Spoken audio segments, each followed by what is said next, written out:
चलो ये solar system का क्या होगा, आखिरी पार्ट होगा, आज ख़त्म ही हो जाएगा ये। आज हम लोग ये देखेंगे कि देखो दो चीज़ होता है, ग्रह जो है ये मान लो सन है, तो ग्रह अपनी धुरी पर भी घूमेगा ऐसे ऐसे गोल गोल, और प्लस ये ग्रह क्या करेगा, अपने ऐसे ऐसे घूमते घूमते सन के चारों ओर भी घूमता है, सन के खुद भी घूमता है, सन के भी चारों ओर घूमता है। ठीक है, तब इसी के बारे में पढ़ना है। तो देखो ग्रहों का रोटेशन या रिवॉल्यूशन पढ़ना है। ठीक है, रोटेशन को हिंदी में बोलेंगे घूर्णन, रिवॉल्यूशन को बोलेंगे परिक्रमण। इसमें कितना समय लगता है अपनी धुरी पे घूमने में या सन के चारों ओर घूमने में कितना समय लगेगा वही देखना है। देखो जब ग्रह है ना, ये सन है, तो जब अपनी धुरी पे घूमेगा ना ऐसे ऐसे, जैसे पृथ्वी अपनी धुरी पे घूमेगा अपने एक्सिस पे, तो इससे दिन और रात होगा। लेकिन ऐसे घूमते घूमते एक पूरा इस सन को चारों तरफ से चक्कर लगा के फिर वापस आ जाए, तो सन के चक्कर लगा चारों तरफ पूरा कर दे तो 1 साल, लेकिन अपनी दूरी पे घूमे तो दिन रात। ठीक है, और तुमको याद रखना जैसे यहाँ पे देखो ग्रहों का रोटेशन टाइम या घूर्णन समय या अपने अक्ष पे घूमने में लगा समय या परिभ्रमण वेग, ये सब बात एक ही है। देखो एग्जाम तुमको याद रखना है कि जब अपने अक्ष पे घूमता है सन है, तो अपने अक्ष पे जब घूमेगा तो इसी को इंग्लिश में क्या बोलते हैं, रोटेशन। रोटेशन जो समय लगता है इसी को क्या बोलते हैं, रोटेशन टाइम। जब अपने अक्ष पे घूमेगा इसी को हिंदी में क्या बोलेंगे, घूर्णन समय। और इसी को अपने क्या बोल सकते हैं कि अपने अक्ष पे घूमने में लगा हुआ समय, उसी को बोलते हैं घूर्णन समय या फिर रोटेशन टाइम। और इस जो स्पीड से घूमेगा ना अपने अक्ष पे उसी को बोलते हैं परिभ्रमण वेग, उसी को क्या बोलते हैं, भ्रमण वेग।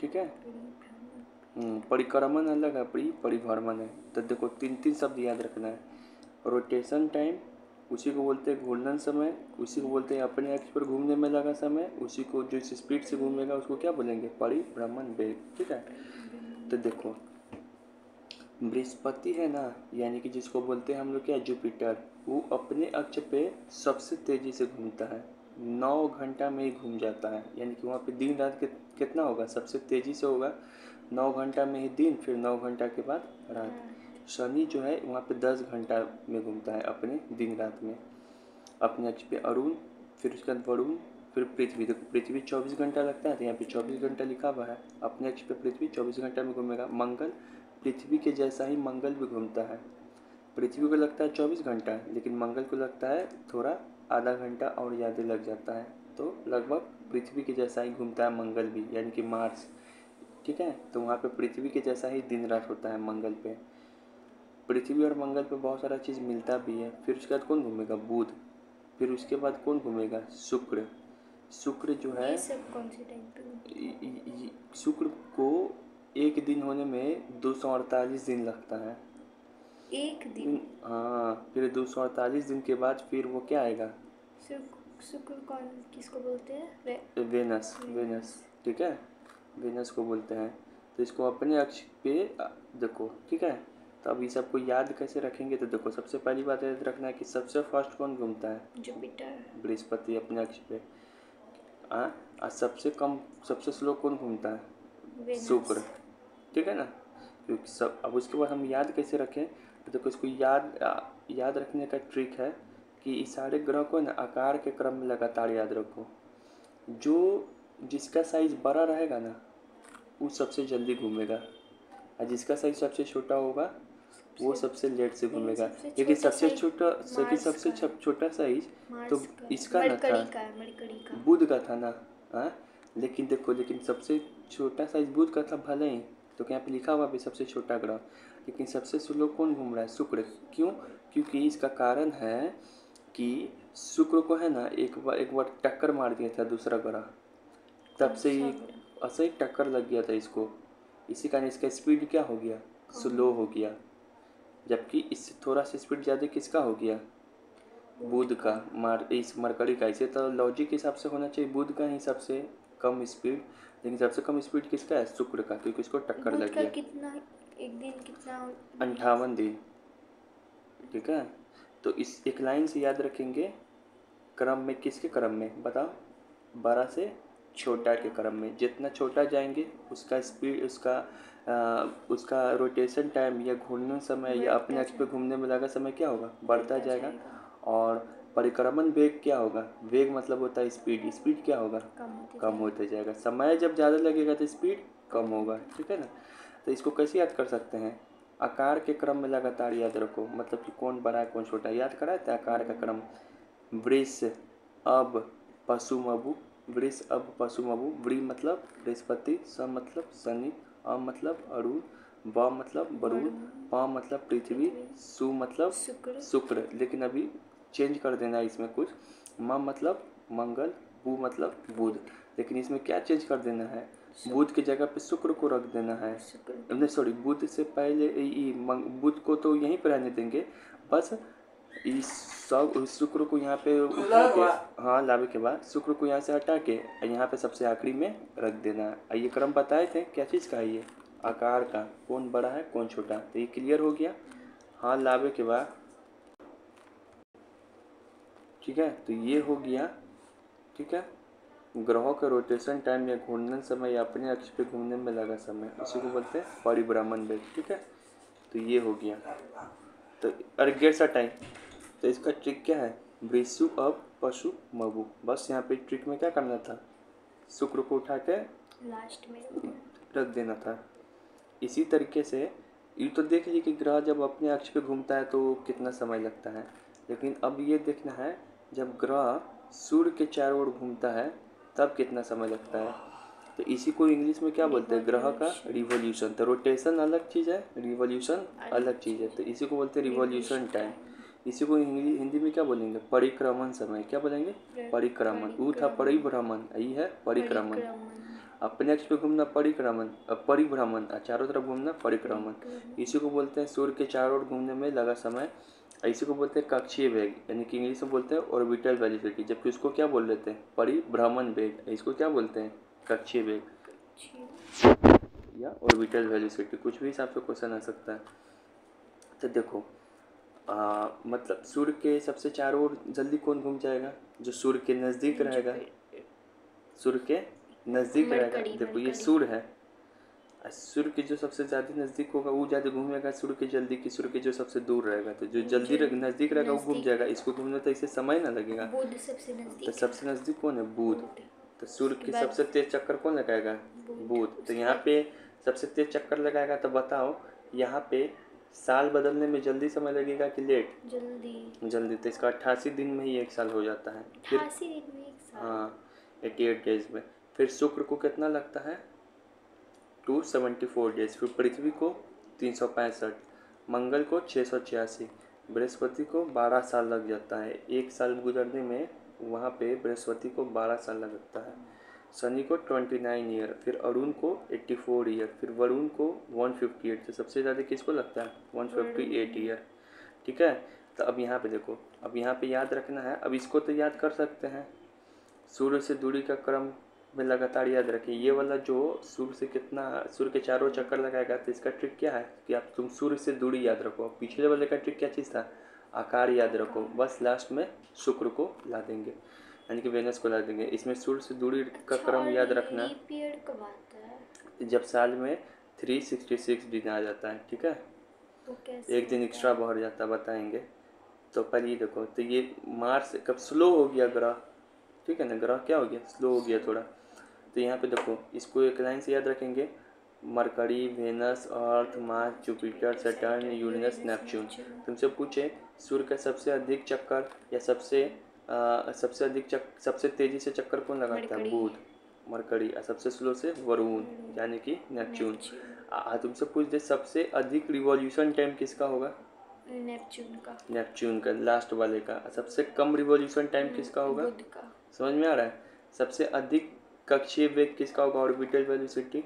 ऑर्बिटल वेलोसिटी मतलब सूर्य की चारों ओर तेजी से चक्कर लगाने वाला स्पीड पूछ रहे, मरी का। सबसे कम इसका, जिसका समय ज़्यादा लगेगा उसका स्पीड कम लगेगा, जिसका स्पीड कम लगेगा उसका समय ज़्यादा लगेगा, ठीक है।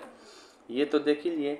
अब तो तुमको क्लियर हो गया कि रोटेशन टाइम, रिवॉल्यूशन टाइम में क्या अंतर है, परिभ्रमण वेग और कक्षीय वेग में या ऑर्बिटल वेलोसिटी में क्या अंतर है, अपने अक्ष पे घूमने में लगा समय या सूर्य के चारों ओर घूमने में लगा समय, इस सब में क्या अंतर है, ये तो देख ही नहीं।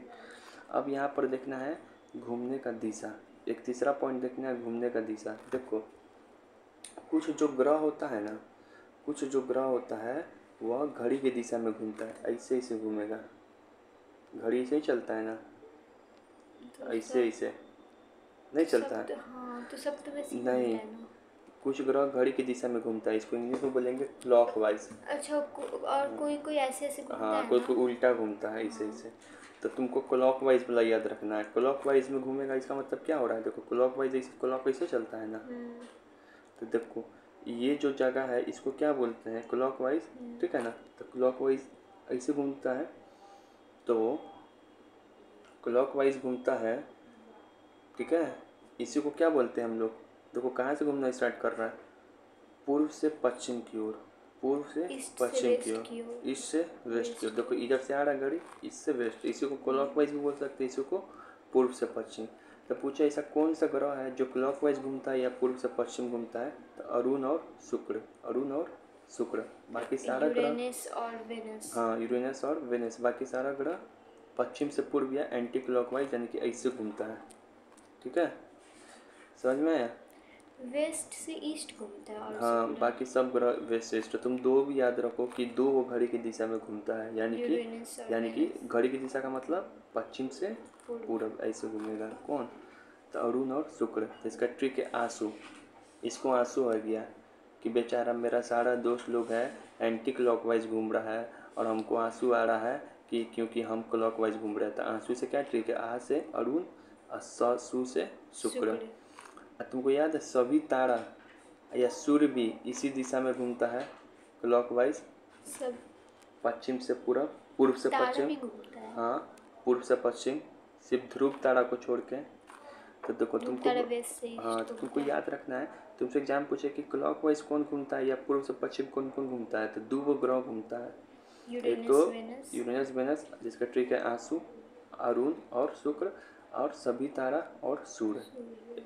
लेकिन तुमसे पूछा एंटी क्लॉकवाइज कौन घूमता है, पश्चिम से पूरब यानी कि ऐसे कौन घूमता है, ऐसे देखो तो ऐसे घूमता है, तुमको पश्चिम से पूरब या एंटी क्लॉकवाइज घूमता है सारा ग्रह, सिर्फ इसको छोड़ के अरुण और शुक्र को छोड़ के, और एक सारा एक सिर्फ ध्रुव तारा जो है वेस्ट से ईस्ट हाँ घूमता है। पृथ्वी भी किस डायरेक्शन में घूमेगा, एंटी क्लॉकवाइज ऐसे घूमेगा पश्चिम से पूरब, ठीक है। तो कौन क्लॉकवाइज कौन एंटी क्लॉकवाइज, कौन पश्चिम से पूरब कौन पूरब से पश्चिम घूमता है, ये सब क्लियर हो गया, ठीक है।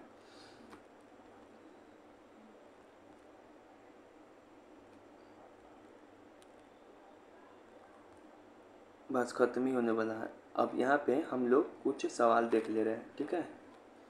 यहाँ पे तुमसे पूछे कोई कि सबसे छोटा दिन और रात किस ग्रह पे होगा, सबसे छोटा दिन मरकरी पे, बुध। बृहस्पति पे ना, दिन रात पूछ रहा है कि अपने अक्ष पे कौन सबसे तेजी घूमता है, जुपिटर। जुपिटर। तुमसे पूछे सबसे अधिक परिभ्रमण वेग किसका है या सबसे कम परिक्रमण समय, जिसका सबसे अधिक परिभ्रमण वेग होगा उसी का तो सबसे कम परिक्रमण समय होगा, रोटेशन टाइम है।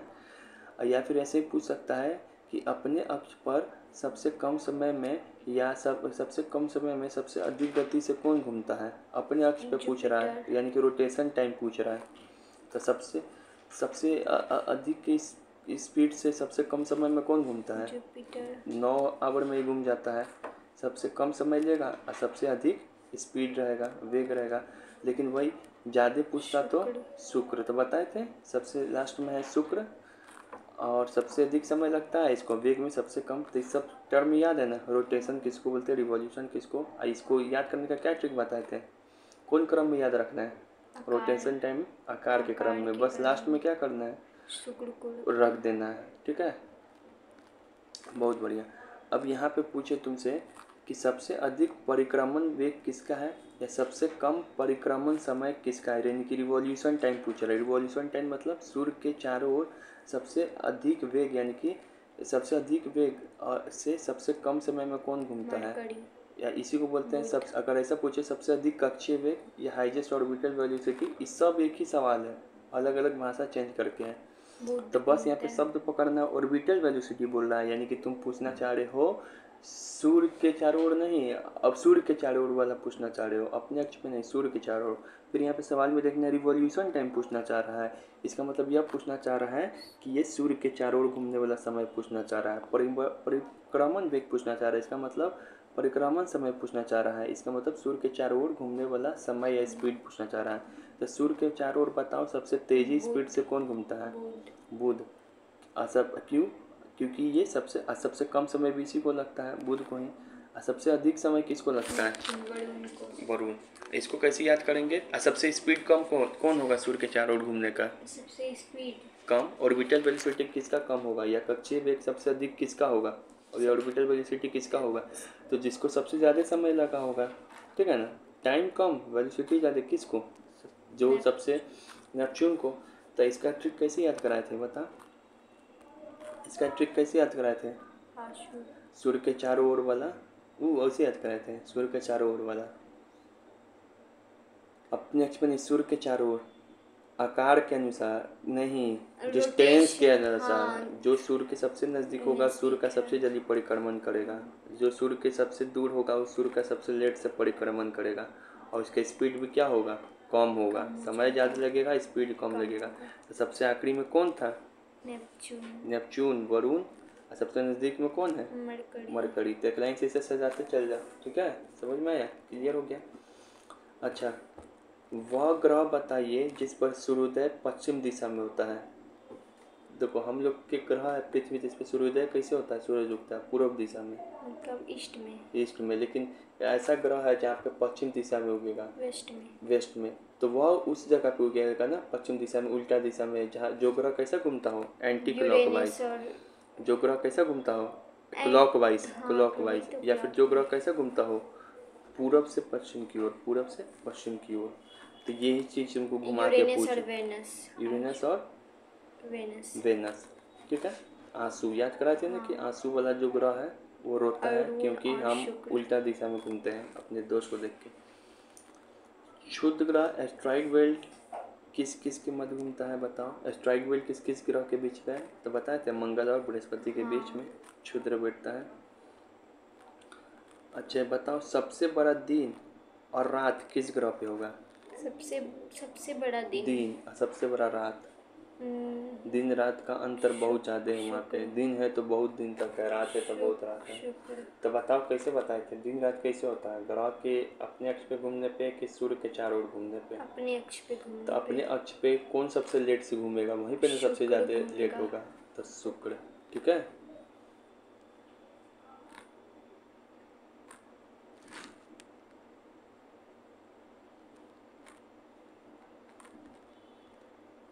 अब यहाँ पे देखो, अब हम बताए थे कि कुछ ग्रहों में रिंग पाया जाता है, ऐसे ऐसे बताए ना, जैसे शनि में। तो देखो हाँ, तो किस ग्रह के पास रिंग पाया जाएगा? देखो जैसे ग्रह है जिसके पास बहुत सारा रिंग पाया जा रहा है ऐसे ऐसे, तो किस किस ग्रह के पास रिंग वाला छल्ला पाया जाता है ये याद रख लो। तो किसके किसके पास पाया जाता है? तो जिसके पास ज़्यादा सैटेलाइट होगा ना उसी के पास रिंग पाया जाएगा। जिसके पास ज़्यादा उपग्रह का संख्या होगा उसी के पास। शनि के पास 82 था, इसके पास पाया जाएगा। और उन याद कराए थे 27 था, इसके पास भी इसके छल्ला यानी कि रिंग पाया जाएगा, क्योंकि इसी छल्ला में क्या रहता है? वो सब घूमते रहता है। जो उपग्रह है, जैसे ग्रह है यहाँ पे उपग्रह है सैटेलाइट, इसका इसी रिंग में घूमते रहता है। लेकिन सैटर्न का रिंग दिखाई देता है और सब प्लैनेट का क्यों रिंग? सबका है, दिखाई नहीं पड़ता है, सबका है। तो शनि में है बहुत ज़्यादा उसका उपग्रह 82 हुए तो इसका तो रिंग होगा ही। अरुण में 27 हुए तो इसका रिंग होगा ही। वरुण का 14 वो उपग्रह तो इसका होगा ही। बृहस्पति का 79 हुए तो इसका होगा ही। बच्चा इधर कौन? पृथ्वी। तो पृथ्वी का 1 वो है तो इसका ज़रूरत नहीं है। मंगल का क्या है? वो 2 वो उपग्रह है तो इसको भी ज़रूरत नहीं है। अब बाकी फिर 2 कौन बच गया? बुध और शुक्र। तो इन दोनों के पास तो उपग्रह ही नहीं, तो रिंग कहाँ से आएगा? ऐसे भी याद कराए थे कि शुक्र है कि बुध के पास कोई उपग्रह नहीं था, हमको उसको भी याद करना पड़ता है। ऐसे याद कराए थे। अब यहाँ पे देखो, ऐसा पूछे कि सबसे तेज हवा किस ग्रह पे चलता है, या इसे भी इंग्लिश में बोल सकते हैं द वाइंडिएस्ट प्लैनेट इज। वाइंडिएस्ट मतलब तेज हवा किस ग्रह पे चलता है ये पूछे, तो बताओ सबसे तेज हवा किस ग्रह पे चलेगा? सबसे तेज हवा चलेगा जुपिटर पे। नहीं, वरुण पे चलता है, याद कर लो। उसका पता नहीं क्या लॉजिक है, हमको लगा। नेपच्यून पे।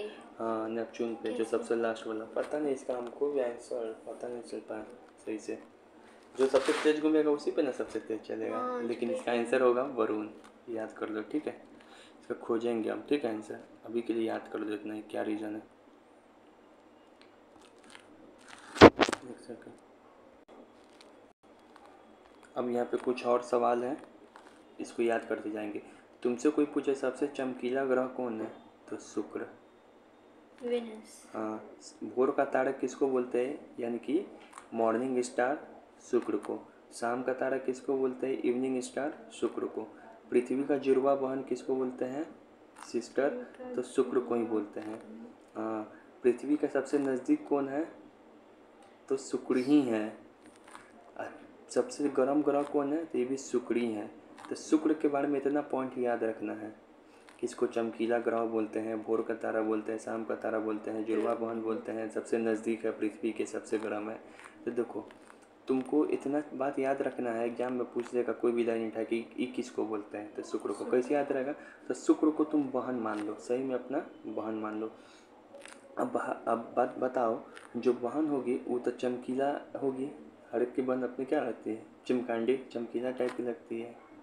उसके बाद सबकी बहन क्या होती है, फूलों का तारों का मेरा बहिना, ऐसा बोलती, ऐसा गाना है ना, फूलों का तारा। तारों का। तो फूलों का तारा का किसको बोलेंगे, बहन को। जो पृथ्वी का बहन किसको मानते हैं हम लोग, शुक्र को। जो बहन है वही तो चमकीला दिखती है। जो बहन है वही तो सबसे नज़दीक रहेगी।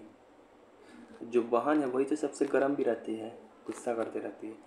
तो शुक्र को सारा बात याद करने के लिए क्या मान लो, बहन मान लो। तो चमकीला बहन है, तारा भी बहन है, भोरों का तारा, शाम का तारा, जुड़वा भी बहन है, नज़दीक भी सबसे बहन रहेगी, गर्म भी सबसे बहन रहेगी। तो ये सवाल कभी गलत नहीं होगा। सबसे लंबा वर्ष वाला ग्रह कौन है, नेपच्यून। नेपच्यून, वरुण, क्योंकि सूर्य से सबसे अधिक दूर है।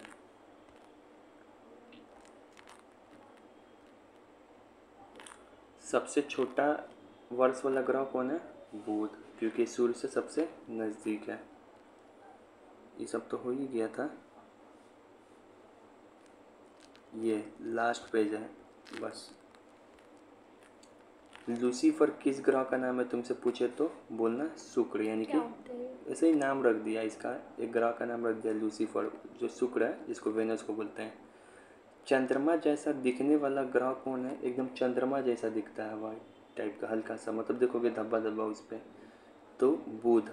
मरकरी जो होता है ना, वो चंद्रमा जैसा दिखता है, रेड होता है। लेकिन चंद्रमा जैसा स्ट्रक्चर है इसका, जैसे चंद्रमा पे भी से इसे गड्ढा गड्ढा टाइप का, और सही है। कौन दिखता है चंद्रमा जैसा, मरकरी। ऐसे भी तुम मरकरी बारो तो लगेगा चांद जैसा बढ़ रहा है, ट्रिक से इसे याद कर सकते हो। कौन सा ग्रह लगभग पृथ्वी जितना बड़ा है, पृथ्वी जितना बड़ा कौन है, शुक्र। वही पृथ्वी की बहन, पृथ्वी जितना ही बड़ा है, वेनस। ठीक है ना। लेकिन तुमसे पूछे कि पृथ्वी के जितना ही झुका हुआ कौन सा ग्रह है, और जहाँ पे दिन रात भी उतना ही समान होता है, तब आंसर बदल जाएगा। तब कौन है, मंगल। मंगल, ये पृथ्वी के जितना ही झुका हुआ है, यहाँ पे पृथ्वी के जितना ही दिन रात होता है। नहीं गिनाए, नहीं बताए थे कि 24.5 आवर लगता है, मतलब आधा घंटा लगता है वहाँ पे दिन रात होने में। तो शुक्र, भले मंगल होगा तब, क्योंकि पृथ्वी के जितना झुका हुआ कौन है, हर एक ग्रह हल्का हल्का झुका हुआ है। तो पृथ्वी के जितना झुका हुआ ग्रह कौन है, मार्स, मंगल। और दिन रात भी पृथ्वी के जैसा कहाँ पे होता है, मार्स पे। पृथ्वी के जैसा ही तुमसे पूछ ले कि ये तापमान वातावरण कहाँ पर है, तो मार्स पे है, तो यहाँ पे जीवन संभव हो सकता है, खोज हो रहा है, ठीक है। शुक्र तो भले ही नज़दीक है, तो वहाँ क्यों नहीं रह सकते हैं, तो शुक्र बहुत गर्म है ना, बताए थे सबसे गर्म प्लैनेट वही है शुक्र। लेकिन मरकरी इतना गर्म क्यों नहीं है, शुक्र क्यों? मरकर वहाँ पे शुक्र पे बताएं बहुत सारा गैस पाया जाता है, ग्रीन हाउस गैस, इसी कारण। अब मरकरी पे तो वायुमंडल है ही नहीं, तो दिन में बहुत दिन हो जाता है। बुध पे बताए तो बुद्धू बुद्धू है, दिन में बहुत गर्म हो जाएगा, रात में बहुत ठंडा हो जाएगा। दोनों चीज़ नहीं होना चाहिए ना, ज़्यादा ठंडा लगेगा ऐसे में तो क्या करेगा, आदमी रह पाएगा। कौन सा ग्रह लगभग पृथ्वी जितना बड़ा है, तो शुक्र। याद हो गया, शुक्र भोर का तारा, शाम का तारा, पृथ्वी जितना बड़ा, ये बहुत चीज़ मिलता है। जुड़वा बहन सबसे चमकीला, सबसे गर्म। पृथ्वी, अगर तुमसे पूछे कि पृथ्वी का सबसे निकटतम खगोलीय पिंड कौन है, खगोलीय पिंड मतलब सेलेस्टियल बॉडी, तो बताओ कौन होगा? चंद्रमा। वही तो दिखाई पड़ता है, आंसर क्या होगा? चंद्रमा। लेकिन ऐसे पूछ दे कि पृथ्वी के सबसे निकट कौन सा ग्रह है, तो कौन होगा? दो में फंसाता है, शुक्र में और मंगल में। कौन है सबसे नज़दीक? शुक्र। बहन ही ना नज़दीक रहेगी। मंगल भले झुका हुआ है और इसके जितना ही दिनात होता है, लेकिन वो नज़दीक नहीं है। सबसे नज़दीक शुक्र है, फिर मंगल है नज़दीक में पृथ्वी से। ठीक है। उसके बाद यहाँ पे याद रखना है, सबसे बड़ा क्षुद्र ग्रह कौन है? वेस्टा, बताए थे।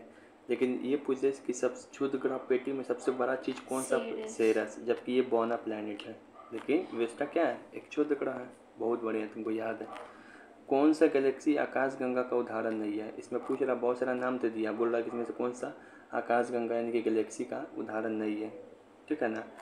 तो एंड्रोमेडा, ये गैलेक्सी का ही नाम है। हम लोग के सबसे नज़दीक गैलेक्सी यही है, पृथ्वी से नज़दीक। इसी को 3-4 नाम है, मेजर 31, M31, NCGZ। दूसरा मेजर है क्या?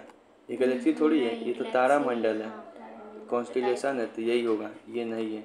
मिल्की वे, ये तो हम ही लोग का गैलेक्सी है। IC110, तो देखो जितना भी अटपटा टाइप का नाम रहेगा ना, IC110, MC नंबर टाइप में, तो समझ नहीं किसी न किसी गैलेक्सी का ही नाम है।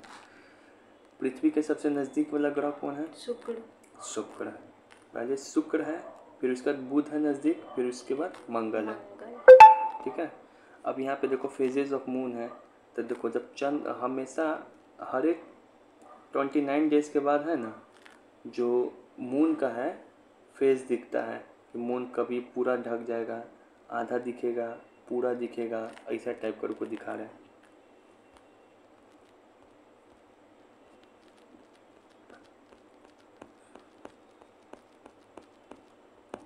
फेजेस ऑफ मून, ये देखो फेजेस ऑफ मून। देखो फुल मून दिखाई पड़ रहा है पहले, फिर ये जो आधा मून ऐसे इतना दूर तक मून दिखाई पड़ेगा उसको बोलते हैं इंग्लिश में वैक्सिंग गिब्बस। फिर आधा दिखाई बोले इसको बोलेंगे फर्स्ट क्वार्टर। फिर इतना दिखाई पड़ता है कभी कभी तो इसको बोलेंगे वैक्सिंग क्रिसेंट। फिर न्यू मून पूरा इतना दिखाई पड़ेगा, फिर वैक्सिंग क्रिसेंट, फिर इतना दिखाई पड़ेगा, फिर थर्ड क्वार्टर, फिर वैक्सिंग गिब्बस इतना। तो यहाँ से शुरू होता है, यहाँ पे फिर 29 डेज के बाद रिपीट होता है। ठीक है, तो चलो हाँ, तो यहाँ से रिपीट होगा। खोल दी जाके, खोली ना मर दे। तो यहाँ पे देखें, तो यहाँ से दिखाई पड़ेगा 29 डेज के बाद, हमेशा रिपीट होगा। अब इस ऑर्डर को कैसे याद रखना है? Correct order of the phase of the moon. तो पहले दिखाई पड़ेगा न्यू मून, पहले दिखाई पड़ेगा न्यू मून, फिर उसके बाद दिखाई पड़ेगा वैक्सिंग रिसेंट। अभी सबका फिगर दिखा दिए। फिर फर्स्ट क्वार्टर, फिर वैक्सिंग गिब्बस, फिर फुल मून, फिर वैक्सिंग गिब्बस, फिर थर्ड क्वार्टर, फिर वैक्सिंग क्रिसेंट। ठीक है। अब इतना याद नाम कैसे होगा एक लाइन से? तो देखो कुछ नहीं, सबका लास्ट वाला नाम याद रखना है सिर्फ। मून M, क्रिसेंट का C, क्वार्टर्स का Q, गिब्बन्स का G, फिर मून्स का M, फिर गिब्बन्स का G, फिर क्वार्टर का Q, फिर क्रिसेंट का C। ठीक है, बस लास्ट वाला याद रखना है। तुमको सजाने के लिए आया तो सजा सकते हो। तो ट्रिक इसका ये है, MCQ GMGQC, MCQ GMGC। M से मतलब क्या होगा? मून। C मतलब क्या होगा? क्रिसेंट। Q मतलब क्या होगा? क्वार्टर। G का मतलब गिब्बन्स। M का मतलब मून्स। फिर G का मतलब गिब्बन्स। Q का मतलब क्वार्टर। फिर C का मतलब क्रिसेंट। याद होगा एक लाइन से। ठीक है।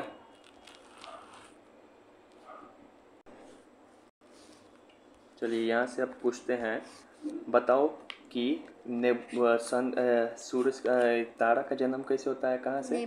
नेबुला से। यही नेबुला क्या चीज़ से बना था? हाइड्रोजन, हीलियम और धूल से। और इसमें कौन सा रिएक्शन चलता है तारा में? फ्यूजन। जब दो चीज़ आपस में मिलके एक चीज़ बन जाए, फ्यूजन। ठीक है ना? सन में कौन सा चलता है? सन में भी फ्यूजन ही चलता है। हीलियम हाइड्रोजन मिलके हीलियम बनता है। हाँ, फ्यूजन कब चलता है? तो आइटम बम बनाने में, हाइड्रोजन बम बनाने में भी फ्यूजन ही चलता था। तारा जब मरने लगता है तो उसको क्या बोलते हैं? लाल दानव, रेड जायंट। इसी के बाद तारा का क्या होगा उस कौन बताया था? चंद्रशेखर सीमा, जो भारतीय वैज्ञानिक थे, MSS। अगर इसका 1.4 से मास अगर क्या हो कम ज़्यादा इसी पे डिसाइड होता है। न्यूट्रॉन तारा भी क्या बोलते हैं, पल्सर तारा जो पल्स छोड़ता है। ये सब चीज़ याद हुआ, ये सब चीज़ ये तो बता ही दिए थे ये सब। उसके बाद तुमको तारामंडल के बारे में पढ़ाते हैं, कॉन्स्टिलेशन के बारे में याद है ना ये सब, दूसरा मेजर दूसरा माइनर ये सब, हाइड्रा कैनक हेकुरस कैसोपिया स्कॉर्पियन कौन कैसे दिखाई पड़ता है ये सब बताए थे। ठीक है, ये सब बताए थे। बताओ ये कौन है, दूसरा मेजर है, इसको क्या बोलते हैं, और सप्तऋषि। ठीक है ना, गर्मी के रात में दिखाई पड़ता है ये बताए थे। इसके उत्तर में कौन सा तारा रहता है, ऊपर में ध्रुव तारा पोल स्टार। ठीक है, सूर्यमंडल का भाग कौन है और ये तारामंडल का भाग कौन है ये भी बता दिए हुए हैं। चलो उसके बाद सूर्य को पढ़ाए थे, तो सन को पढ़ाए थे, तो सन से संबंधित और भी चीज़ सब बता दिए थे ये सब। ठीक है, सन का जो कोर है ये बताए थे। फिर यहाँ पे ये कोर बताए थे। बता हम लोग को कौन सा पार्ट दिखाई पड़ता है सन का, बता जल्दी। फोटोस्फीयर वाला भाग दिखाई पड़ता है। सबसे ठंडा भाग भी कौन है सन का, यही है। ठीक है, सबसे ठंडा भाग भी कौन है, यही पे एनर्जी रिएक्ट। यहाँ पे एनर्जी कहाँ पे जनरेट होता है सन का, तो बीच वाला में। इसमें क्या होता है, हाइड्रोजन हाइड्रोजन मिलके हीलियम में बदलने लगता है। ठीक है, तो चलिए इतना, धन्यवाद, चैप्टर ये समाप्त।